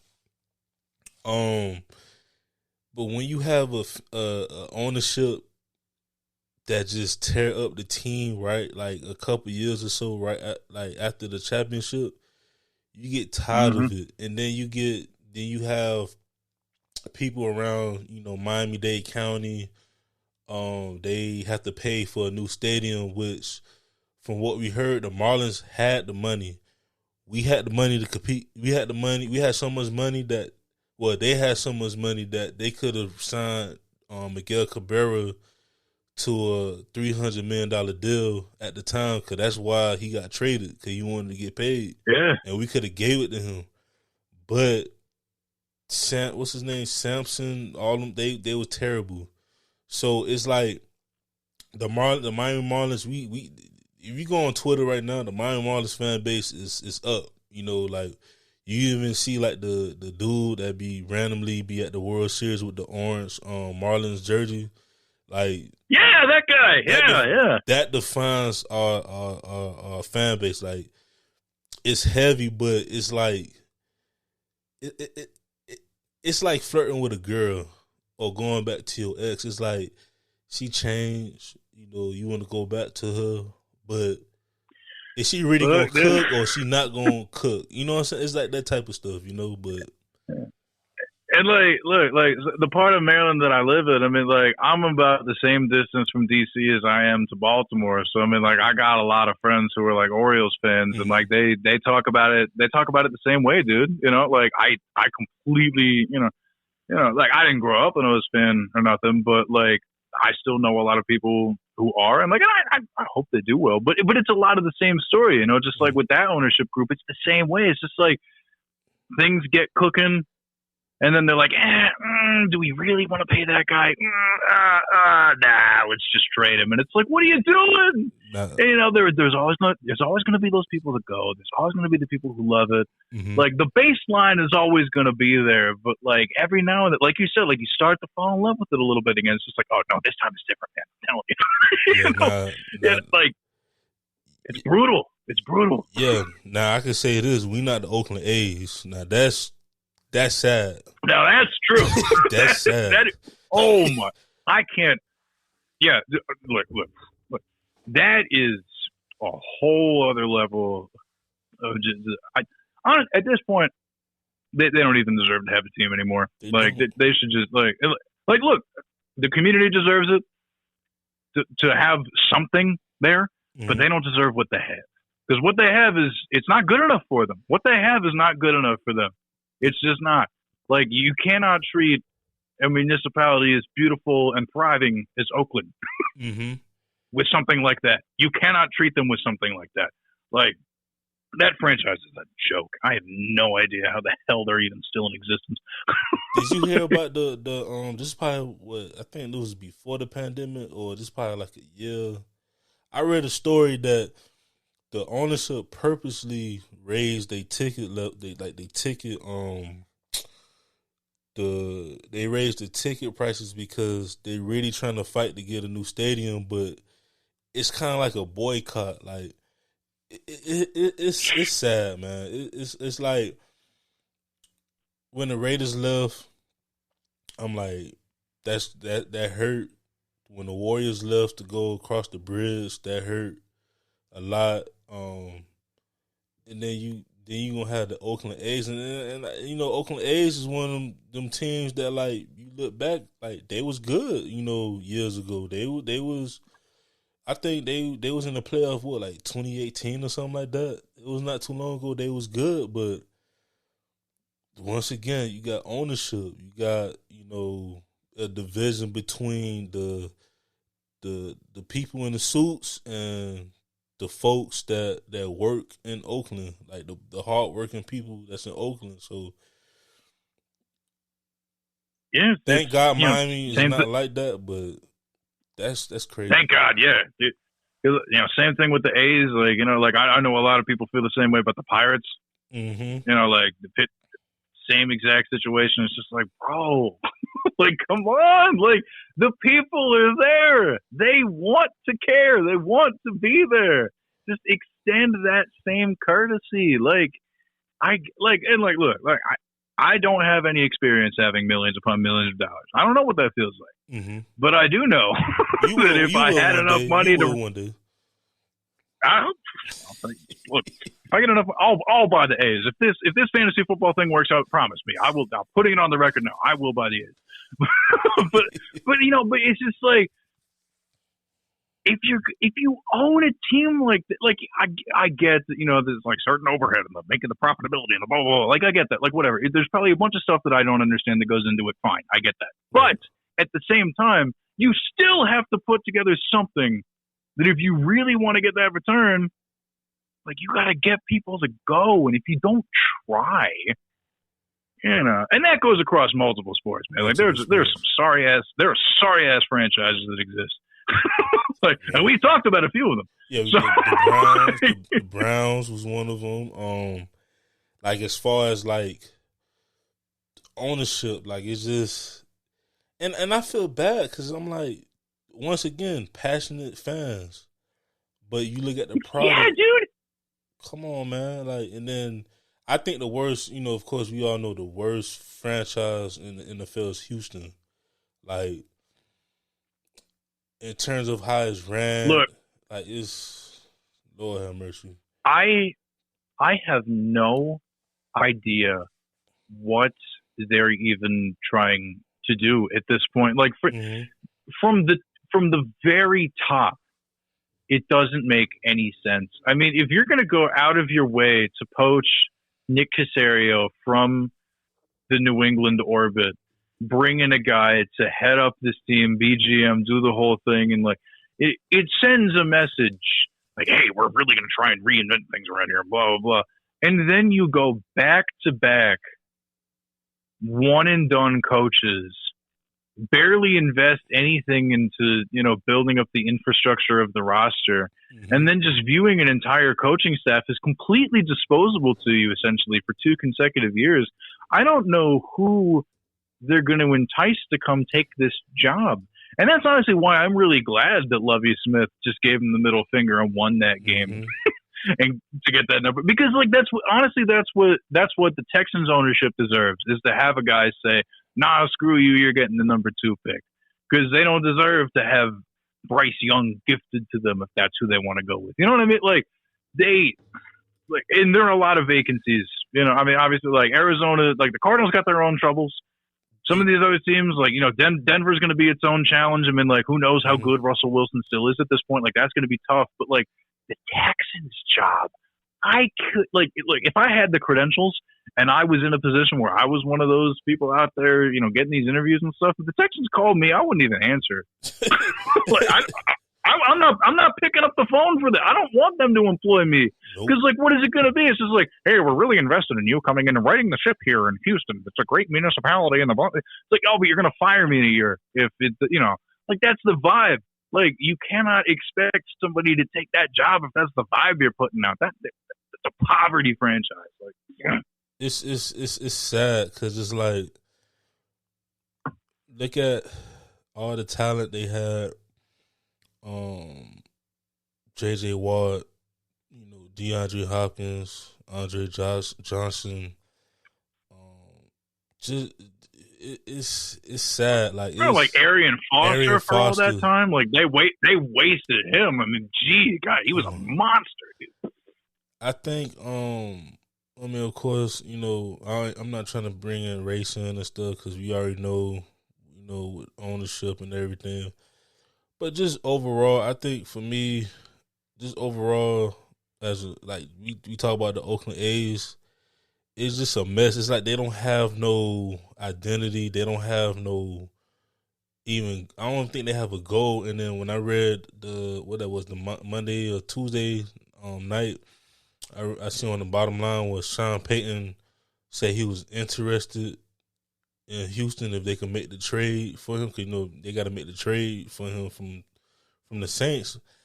To me, I just bought that Sean Payton probably got some type of GM deal or ownership deal on the table from Houston. Cause that's the only way I would take that job. I'm like, hey, if y'all gonna give me a piece of ownership, let me do it so I can help y'all clean this mess up and do it my way. Cause it's sad, man. It's sad. I hate seeing stuff. It's like you're gonna have, not every team gonna be good every year, but at least be like a good sorry team. Like yeah, and dude, you're 100% correct. And like, I know you said you didn't want to bring it up, but I mean, honestly, like it is a real concern about the fact that like they were willing to just throw two minority head coaches to the curb the way that they did. Like it's already like disproportionately more difficult to even get to that position. Like the Washington Post did an amazing research piece about how it's outrageous, like the quote unquote leash, whatever, maybe not, but like it's crazy. Like they're so like franchise owners are so quick to pull the plug when it's a coach that isn't white versus someone who is, and just how I understand, like on a fundamental level, I understand why it is the way it is. It's the old boys club. Yeah. That, like it's one of those things where, yeah, because it's like, the people that are offering the jobs, are and look a certain way, and they're more likely to give people jobs who look and are similar ways to they are. So like on that level, like not saying it's right, but like I get why it exists. It's not cool, but like it's an unfortunate reality of this country. And like it's especially the two specific people it was too, because like what was the guy's name before Lovie Smith? David Culley. Like he had been an assistant. He had been an assistant for so long. Mm-hmm. He had such a really good resume, and disposing of his position after 1 year pretty much just screws him for the future. Lovie Smith, no, I mean, like he was, somebody who had to come back from, being fired from the Bears and going to the college level for a little bit, but it's still just another one of those things where it's, somebody like goes through the fire of going back down to the college level, making their way all the way back up, only to have it be a one and done. It's just like, you made an impossible path even harder. Mm-hmm. Like that's not okay to do to anyone, but especially for, it sucks that the Rooney Rule has to exist, but it exists for a reason. Because the culture of the NFL, thank God it does. Mm-hmm. And it's one of the reasons I'm so glad that I root for a franchise that by and large has been on the right side of so many things. Yep, they're the ones who started the rule. Exactly. I rest so easy knowing that, like, I'm not rooting for, some of these owners that are, secretly saying all this nasty stuff behind the scenes and all this, because like every now and then we'll see news trickle out about an owner like saying some really like messed up stuff or whatever. Like at least I know that the Rooney family has always been super cool and super progressive about a lot of things that are vitally important, not just to sports, but just, to society in general. It's important that they have always been on, because if it hadn't have been for their willingness to, scout the historically black colleges and universities, we would have never had some of these Hall of Fame players that were there for the 70s teams and stuff. I love that I get to root for a franchise that has been historically progressive. And I really wish that more of these franchises from some old money dudes would sit back and understand, like, hey, look, like, I get that the way things have been going for a long time, like, is the way that it is, but like, maybe we should open up to some different ways of thinking, because maybe that'll bring us forth farther in the future. Yeah. And like, I think the Bears are doing a really good job of that now, because like, I think after Like they hired like the VP of whatever it is now, and like they have a very diverse leadership group now, and it's great to see. It's absolutely great to see a lot of that opportunity becoming more equitable for people. But like the Texans just flushing that down the drain, I'm like, dude, you are sending a bad message.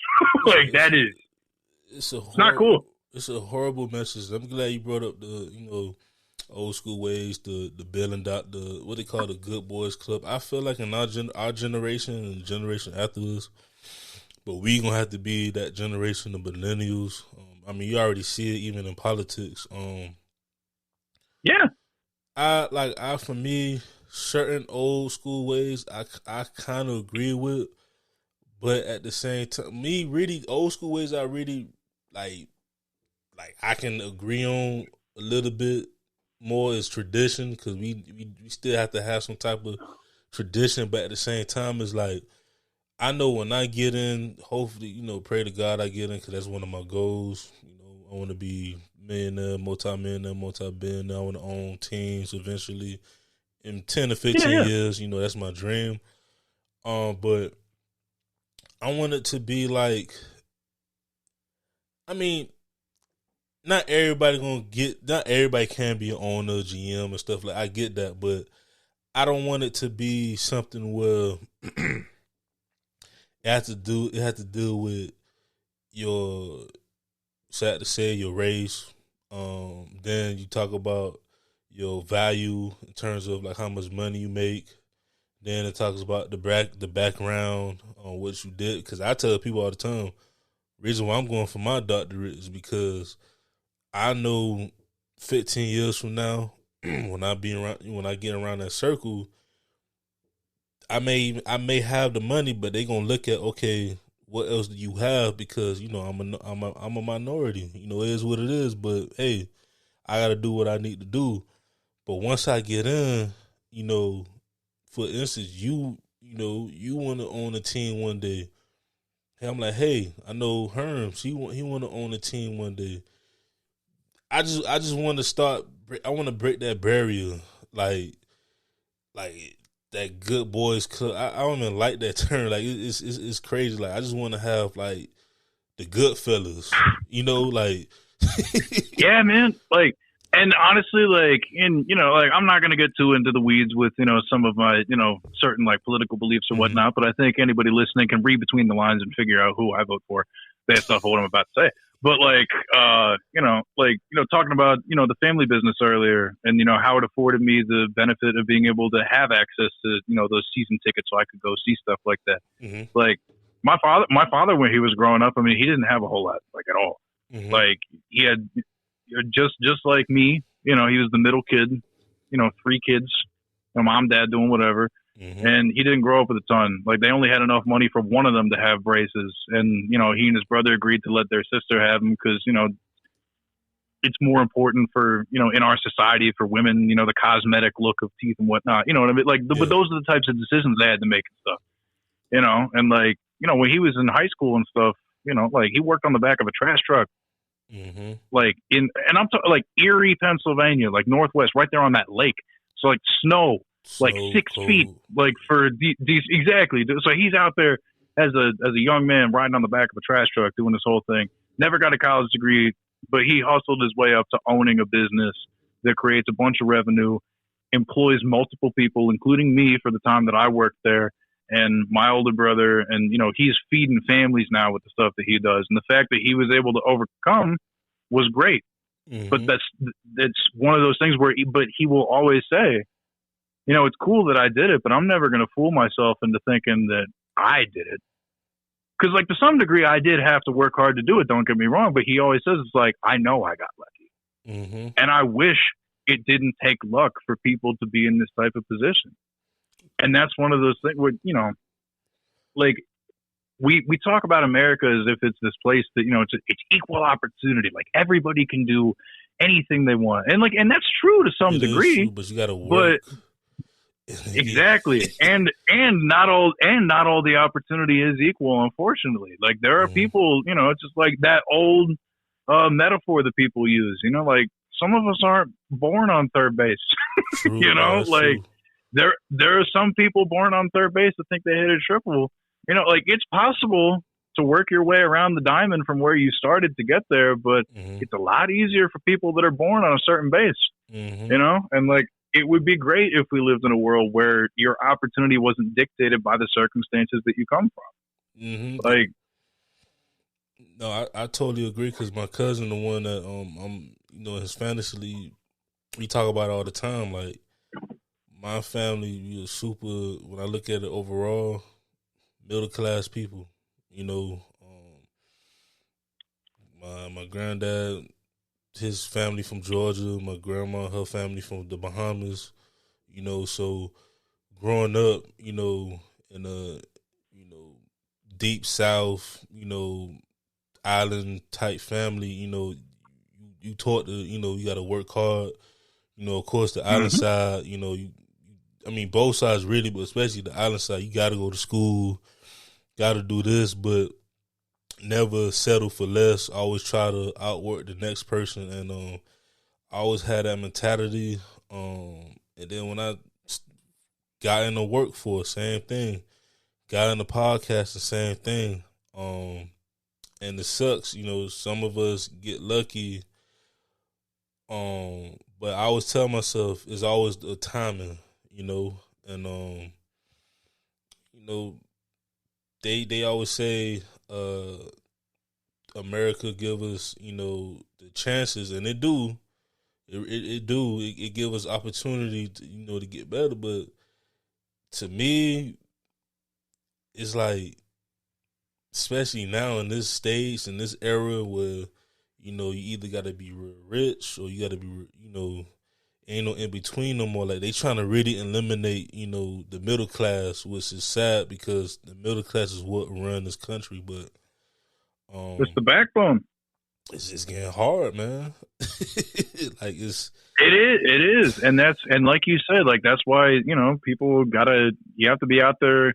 You have to be out there with the proper mindset with whatever it is that you want to do. And like I know that, you know, like one of the difficult things, especially about, you know, being in a position, you know, like the two of us are. I mean, like, you know, the things that, you know, we do, like especially when it comes to, you know, like using social media a lot and, you know, to promote, you know, brands and do certain stuff. I mean, like there is that pressure to, you know, we see a lot of those people like, you know, out here like, oh, I'm on the grind, you know, the grind set and all that stuff. Like, it's become like a really performative thing that creates this like really like it almost even more of a toxic standard, because it's like, well, yeah, I mean, we already know we have to work hard, man. But like, if you're one of the people out here on Instagram that's only posting your dubs and never, you know, telling people about the moments where things fail, like you're creating games and stuff. Yeah, you know, and by only sharing that stuff, it's, you know, you're not broadcasting, you know, the reality of like, yeah, like things go wrong. Like it's not, you know, success is not always linear, and that's, you know, why, like, you know, like don't get me wrong. I mean, like I grinded hard as hell to get to the point that I'm at, but at the same time, if you follow me on Twitter, you're not going to see everything that I've achieved, because I don't broadcast everything I achieve, because it's for me to know and for me to enjoy. Like I'll share some victories, don't get me wrong. Yeah. Like I'll share good news, like don't get me wrong, but like I know that, you know, like the other part of, you know, grinding out and gaining success is really trying to be genuinely humble about it. You know, because there are a lot of things, you know, people can, you know, like make tweets or do whatever, just like, you know, make it sound like they're, you know, a little more humble than they are. But I feel like it's really easy to spot the difference between somebody who means it and somebody who just says it for clout. And, you know, like, honestly, yeah, if there's one thing from this entire, if there's only one thing you're going to take away from Herms from this podcast, listeners, it is that you don't have to tell people about every success that you have. You don't always have to broadcast it to the world. But at the same time, you also can't shy away from every single one of your L's. Right. You have to be able to create a full picture of yourself, because the best way to get ahead, like, yeah, working hard, but also just like really being genuine and really becoming accessible to people. So that way they feel like they know you, that they're part of it. And like, it's especially with online stuff, if your hustle is something online, something that you have to advertise on social media or whatever, like always be 100% authentically yourself. Because if you're not doing that, you are selling yourself short, and you are also insulting the intelligence of the people that are following you. Because if you trick people into thinking that everything you do is some magical journey along your path to whatever it is you're trying to do, then you're selling a dream. You're not selling a reality. I really have a problem with people that only sell the dream. Like, you have to be able to be very transparent about a lot of stuff. Yeah, me too. And I'm glad you brought up social media, broadcast, and everything. I learned a long time ago, especially when I started, because I was in music too, DJing and stuff, of course, DJ Anonymous. But I first, when I was 15 to probably like 25-ish, I was in music. And one thing I learned, especially when I got into podcasting, into media, quote unquote media, because it is media. You got to use social media as a tool. You can't make social media like a slave. Like, you can't be. I hear all the time for the most successful YouTubers, media personalities, business owners, people who work in the media like ourselves, just successful people. Always use social media, whether you got Twitter, Instagram, LinkedIn, like TikTok, like all these, social media platforms. Yeah, you can have your time, 5-10 minutes. You can look at a couple of videos, look at a couple of stuff, make it laugh, but always use social media as a tool because, for example, when this episode come out, I'm gonna promote the episode, and I may look at some certain stuff, but then I'm gonna leave the platforms because I want to stay focused. So, and also at the same time too, I don't want everybody to know my plans. So I'm glad you brought that up. That's something that we all need to learn. Yeah, you got to share. You got to share as much as you need to share, but you got to keep some stuff for yourself. Yes. Like social media, it's a valuable tool, and like especially like with the arts and stuff. Like to your point about music and stuff. Like I have friends from back my music playing days that like really did take off and like do some stuff. And like I'll tell you, like social media was like a big part of it. Like I got a buddy who for a long time like ended up moving down to Miami to work with something and Dre. Cool and Dre. Yeah. So one of my buddies like got like super into the whole like he recorded a bunch of bands and stuff like around here, and then like moved out to Austin for a while, and then like he got in contact with somebody, blah blah blah. But then like long story short, like he ended up landing working with Cool and Dre and stuff, and he was like one time he came back home to visit, he was telling me, he's just like, yo, like I met Fat Joe and like I met like all these, and I was like, dude, oh my god, like that's so cool, man, like that's amazing.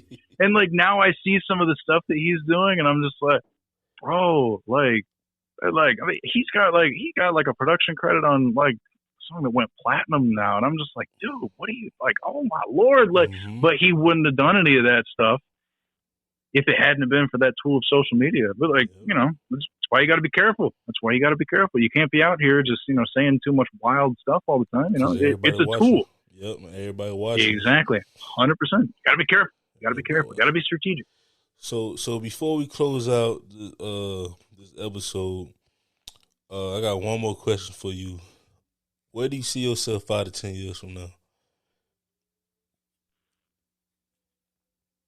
I mean, if I'm lucky enough, I'm going to be doing the same thing that I'm doing right now. I mean, like, this is the industry that I really, really wanted to get into. I mean, like, it's not going to be, I mean, like, look, I mean, if you'd asked me like 10 years ago what I really wanted to do, like, yeah, I wanted to be a rock star, man. Like, I really did, I sang and played guitar in bands for like a super long time. Like, that would have been super cool. But if this is my consolation prize, whew, boy, am I glad, because this is awesome.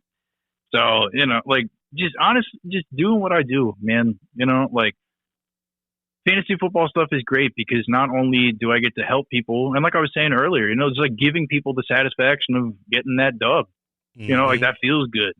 The more that I can do to like help people feel that way and impart whatever information and wisdom that I've, gained along the way to other people. Like, that's what it's all about. Like maybe like, I guess it would be cool to like have my own thing, but at the same time, I also know that I'm not really the entrepreneur type. So like it's not a personal goal of mine just because I know the type of person that I am. Mm-hmm. But like, if in the future I'm still doing this, but my name and my brand is getting bigger and bigger, just doing what I'm doing, then that's a success. Just like continuing to help grow the company that I'm at, putting out quality advice, boosting the podcast, YouTube, doing the whole thing, Mm-hmm. as long as I'm providing value as long as I provide value to people who take care of me, I'm good. I'm good. That's all I want. You take care of me, I'll take care of you.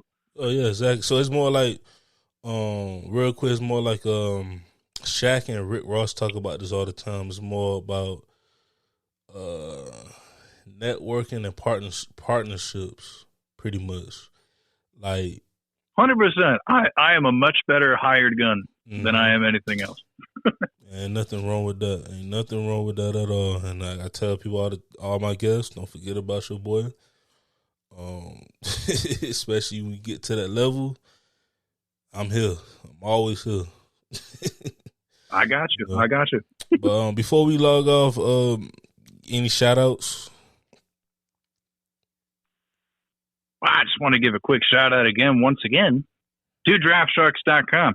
If you are a big fan of playing fantasy football and you really want to get that extra edge and you're looking for some really good research tools, access to super quality analysis backed by the analytics, and also by a bunch of people who watch a lot of film and stuff too, you can sign up for a subscription to the website at DraftSharks.com. I promise it's going to be the best money that you ever spent. If you really want to try and win your fantasy leagues, you got to get a subscription to the site. And we gonna end that on that note. Thank you, Herm, so much for coming on the show, man. Have you on the show next? We got the next episode. We should talk more and more about fantasy, especially like in the next season, or we can even talk about the draft. In a few months, because that's gonna be something to talk about, especially with this deep draft that we gonna have, that we gonna witness. Absolutely, man. I'd be glad to come back on. And if you want to keep listening to me, at Herms NFL on Twitter, people. Don't forget.